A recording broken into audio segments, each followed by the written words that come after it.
Summer, 1967. I'm a young college student visiting my family stationed in South Korea.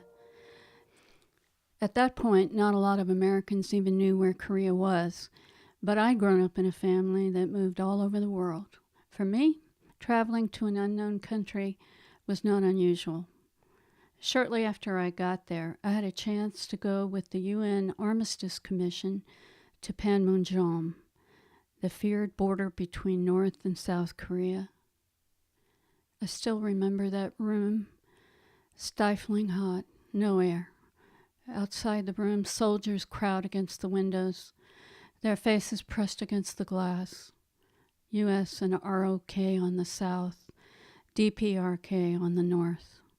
I had not heard the stories then about abductions and incursions and firing across the border, but I had been warned to be careful where I stepped.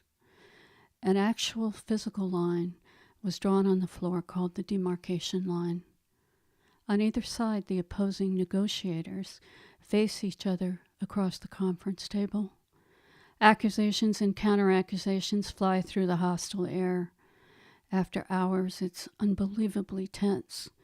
At any moment, the ceasefire threatens to break out into a brutal, bloody, killing war, like the war raging thousands of miles away in Vietnam. I feel faint. I want to throw up. Later that summer, I joined a small team teaching English at Seoul National University that includes one young American soldier. Usually, fraternizing with GIs is strictly prohibited, but he just graduated college, so there's that. It turns out that this moment is also my demarcation line. On the rides to Dong-sung-dong, the soldier and I begin to talk about the Cold War, about Korea, and about Vietnam, and I start to wonder if the views I've held are very wrong. We begin to meet secretly. If anyone else found out, the consequences would have been severe. I was breaking one of the biggest taboos in the military handbook. My family would have been horrified, yet when both of us get back stateside, the former soldier and I move in together. We became protesters against the Vietnam War.